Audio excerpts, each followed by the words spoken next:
नमस्कार दोस्तों। आज के इस वीडियो में आपका स्वागत है।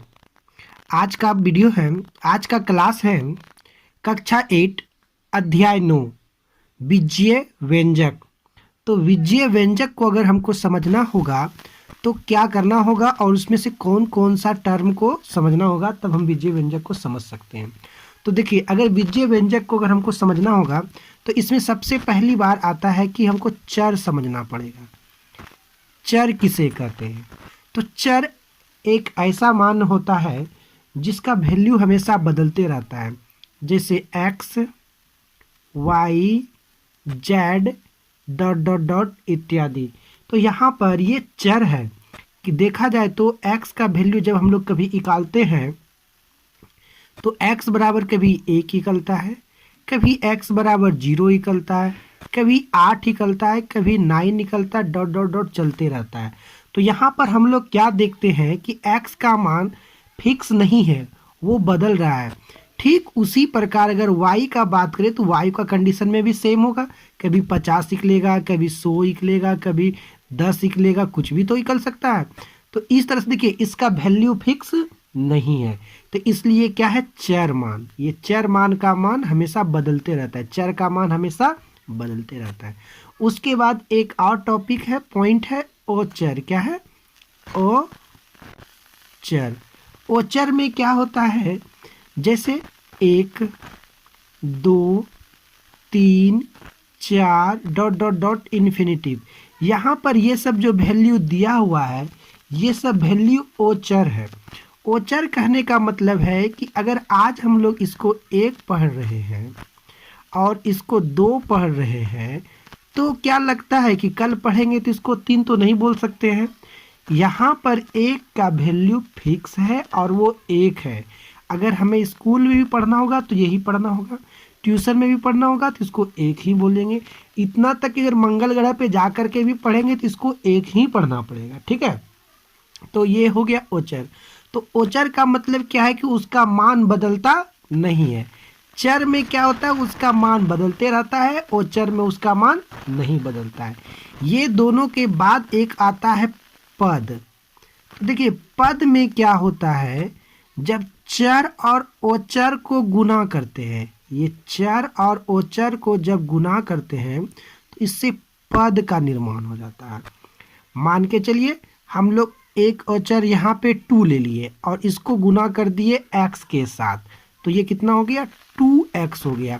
ये 2x जो हुआ ये पद कहलाएगा। ठीक है, उसी तरह हम लोग 3 को y से गुना कर दीजिए तो ये हो जाएगा 3y। इसी तरह हम लोग कर सकते हैं 5 गुना z का स्क्वायर, तो यहाँ पे क्या हो जाएगा, 5z स्क्वायर। तो यहाँ पर कितने पद हुए, ये इसको 1 पद, ये 2 पद, ये 3 पद, ये सब क्या है, पद है। अगर इसी पद को हम लोग इस तरह से लिख सकते हैं, 2x प्लस 3y और प्लस 5z स्क्वायर। ठीक है, तो इसी को हम लोग कहेंगे विज्ञेय व्यंजक। ठीक है, तो विज्ञेय व्यंजक का परिभाषा का बात करें तो कैसे बोल सकते हैं, चर और ओचर के गुणनफल से पद का निर्माण होता है। जब इसी पद को जोड़ या घटाव के रूप में लिख दिया जाता है तो वो विज्ञेय व्यंजक कहलाता है। ठीक है, तो इसको हम लोग इस तरह से भी लिख सकते थे, मतलब 2x plus 3y minus 5z का स्क्वायर, तो ये भी विज्ञेय व्यंजक कहलाएगा। ठीक, अब थोड़ा सा इसको हम लोग और आगे क्लास को बढ़ाते हैं। और देखिए, जब हम लोग चर और ओचर को समझ गए और यहाँ पर हम लोग विज्ञेय व्यंजक को भी पहचान लिए, तो विज्ञेय व्यंजक में अब पद की बात किया जाए तो इसमें कितना पद है, तो गिन के देख लेते हैं। 1 पद, 2 पद, 3 पद, तो इसमें कितने पद हैं, 3 पद। अब थोड़ा सा ध्यान देने वाली बात यह है कि जब हम लोग पद के बारे में बात करेंगे, पद के बारे में, तो यहाँ पे अगर हम लोग 2 गुना x अगर लिखते हैं तो इसको 1 पद और 2 पद नहीं बोलेंगे, ये गलत है। इसके लिए टोटल होगा ये 2x जो 1 पद कहलाएगा। इसमें कितना पद है, ये 1 पद होगा। ठीक है, और अगर 2 प्लस वाई रहता है, इसमें कितना पद है अगर बताना हो तो ये एक पद हो गया और ये एक पद हो गया, तो ये टोटल इसमें 2 पद है। ठीक है, उसी तरह 2x स्क्वायर प्लस 5, तो इसमें कितना पद है, तो इसको एक बहुपद के बारे में जानते हैं। बहुपद, देखिए बहुपद क्या होता है, बीजीय व्यंजक, बीजीय व्यंजक के चर मानों पर यदि घात पावर पूर्ण संख्या है तो उसे बहुपद कहते हैं। एग्जाम्पल में देखिए, जैसे यहाँ पे 2x प्लस 3, तो इस पे देखिए x पे अगर कोई पावर नहीं है तो यहाँ पर 1 है, तो ये 1 जो है पूर्ण संख्या है, क्योंकि पूर्ण संख्या जो होता है वो 0 से शुरू होता है और अनंत तक जाती है, तो ये पूर्ण संख्या है। अब उसके बाद देखिए जैसे 2y पे पावर 2 प्लस 3, तो यहाँ पर चर मानों पर हमको चेक करना है, तो चर मान y है और y पे पावर 2 है, तो ये क्या पूर्ण संख्या है, हाँ ये पूर्ण संख्या है, तो पूर्ण संख्या है तो इसका मतलब ये बहुपद है। उसी तरह अगर हम लोग 5x प्लस x पे पावर 1/2 लिखते हैं, तो यहाँ पर देखिए क्या होगा, इस पे तो x पे पावर 1 है, लेकिन यहाँ पर x पे पावर क्या है 1/2। 1/2 जो है ये पूर्ण संख्या नहीं है, इसलिए इसको हम लोग बहुपद नहीं बोलेंगे। और क्या, अगर कहीं x पे पावर x जो है रूट के अंदर आ जाए तो यहाँ पर भी इसको हम लोग बहुपद में नहीं रखेंगे। क्यों, क्योंकि x पे पावर रूट के अंदर x है तो इसका पावर क्या हो जाएगा 1/2 हो जाएगा, तो जो ये पूर्ण संख्या नहीं होगा। जब ये पूर्ण संख्या नहीं होगा तो इसको हम लोग बहुपद नहीं कहेंगे। अगर कभी x पे पावर 0 हो जाए, अगर x पे पावर 0 हो जाए तो क्या इसको बहुपद में काउंट करेंगे, हाँ, क्योंकि 0 जो है वो पूर्ण संख्या है, इसलिए ये बहुपद है। चलिए अगर मान के चलिए 1/y रहेगा तो क्या इसको हम लोग बहुपद बोलेंगे, देख लीजिए नहीं बोलेंगे। क्यों नहीं बोलेंगे, क्योंकि इसको जब ऊपर ले जाएंगे तो y पे पावर -1 हो जाएगा। तो हमको लगता है कि आप लोग बहुपद समझ चुके होंगे, और कुछ बातों को और भी देखते हैं। जैसे अगर यहाँ पे हम लोग 2 गुना x करते हैं तो ये बनेगा 2x का स्क्वायर, क्योंकि गुना में पावर जुड़ता है, तो यहाँ 1 है यहाँ 1 है, तो जोड़ेंगे तो 2 हो जाएगा। लेकिन वही अगर 2 प्लस x करेंगे तो यहाँ पे ये 2 रहेगा, प्लस में 2x हो जाएगा।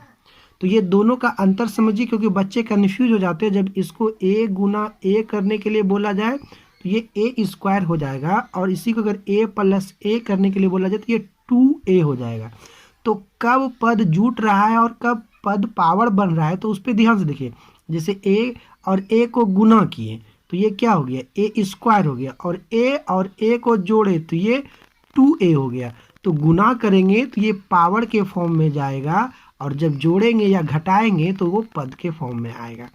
तो अगर मान लीजिए हमको a में a को घटा देते, या फिर यहाँ 2a में a को घटा दीजिए, तो यहाँ पे ओनली 4a बचेगा। इस बात को समझ लिए। तो अब हम लोग क्या करते हैं, चलिए अब इसमें जो प्रश्नावली होगा उसको हम लोग सॉल्व करते हैं।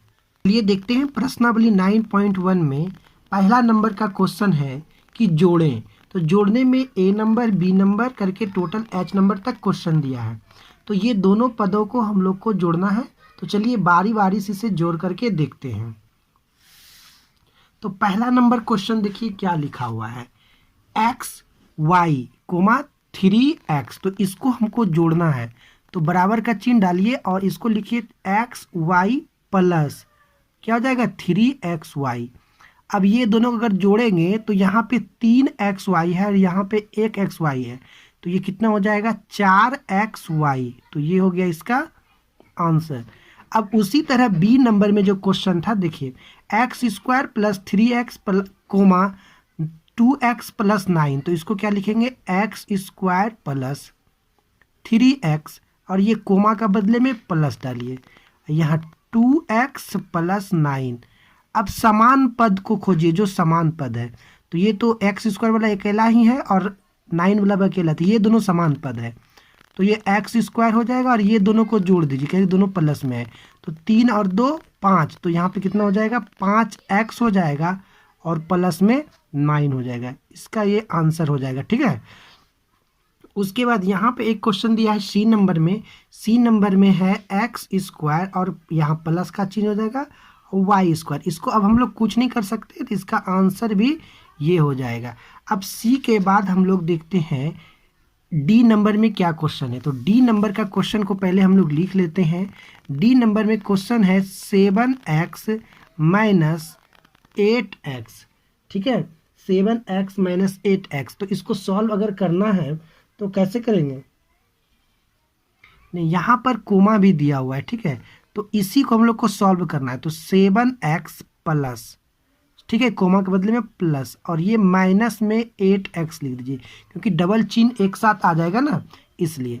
तो अब इसको अगर सॉल्व करेंगे तो क्या जाएगा 7x plus minus minus 8x। अब ये दोनों को ऐड कर दीजिए, 16 हो जाएगा, नहीं 15x, ये कितना हो गया 15x। तो ये हो गया हम लोग का आंसर। डी के बाद देखिए ई नंबर में क्या क्वेश्चन है।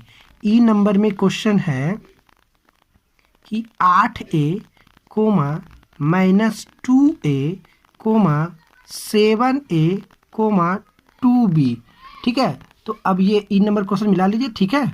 तो अब इसको जोड़ना है, तो जोड़िए, कैसे जोड़ेंगे देखिए, यहाँ पे हो जाएगा 8a कोमा का बदले में प्लस, इसको ब्रैकेट में लिखिए माइनस 2a क्योंकि ये माइनस में है, प्लस 7a प्लस 2b, ठीक है। अब इसको क्या कर सकते हैं हम लोग, 8a प्लस माइनस माइनस, ये हो जाएगा 2a plus 7a plus 2b।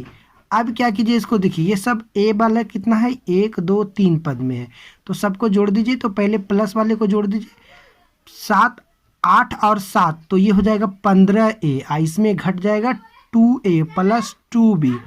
अब कीजिए 15 में अगर 2 घट जाएगा तो कितना बचेगा 13a प्लस 2b, ये हो गया इसका आंसर। चलिए अगला क्वेश्चन को देखते हैं।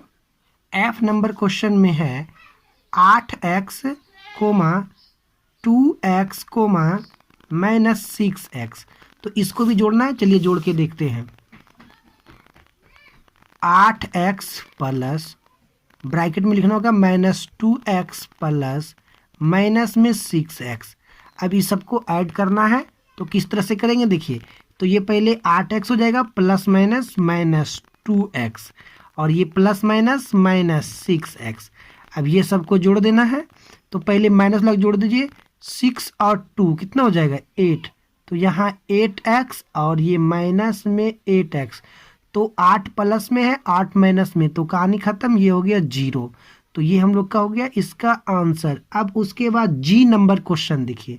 जी नंबर में क्वेश्चन है, जी नंबर में क्वेश्चन है 2.3x कोमा 1.7x। देख लीजिए, ये क्वेश्चन है 2.3x कोमा 1.7x, इसको ऐड करना है। तो कैसे करेंगे, 2.3x प्लस 1.7x।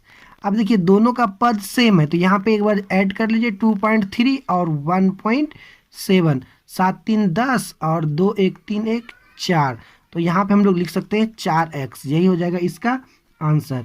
अब उसके बाद जी के बाद एच नंबर क्वेश्चन देखिए।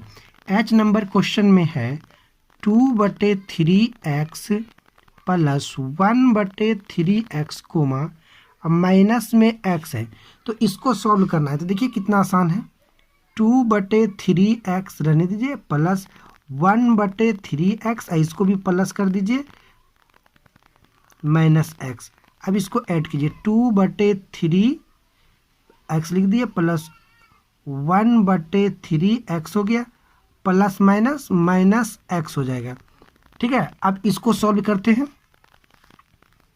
तो सबका लघुत्तम ले लीजिए, तो इसके नीचे कुछ नहीं तो 1 है, तो 3 और 1 का लघुत्तम कितना हो गया, तो 3 हो गया। 3 से पढ़ेंगे तो 3 को पढ़िए तो एक बार में 3 आएगा, तो इसको 1 से गुना कीजिए तो 2x प्लस इस 3 को पढ़िए कितना बार में आएगा, तो एक बार में आएगा 3, तो इसको गुना कीजिए 1 से, तो ये कितना हो जाएगा x माइनस इसके नीचे कुछ नहीं तो 1 है, 1 से पढ़िए कितना बार में 3 आता है, 3 बार में, तो 3 से गुना हो जाएगा, ये हो जाएगा 3x। अब ऊपर सॉल्व कीजिए इसको। ऊपर जब हम लोग इसको सॉल्व करेंगे तो 2x और 1x, तो ये हो जाएगा 3x, अब माइनस में 3x, अब बटे में 3। अब इसको देखिए क्या करेंगे, 3x प्लस में और 3x माइनस में, तो ऊपर में तो हो गया 0, तो 0/3, जब 0/3 को 0 भाग देंगे तो ये 3 से भाग देंगे तो ये क्या हो जाएगा 0, तो इसका आंसर हो गया 0। ठीक है, तो आज के लिए इतना ही, मिलते हैं अगले वीडियो में नए क्लास में नए टॉपिक के साथ। वीडियो को लाइक करें, शेयर करें और चैनल को सब्सक्राइब करें। धन्यवाद।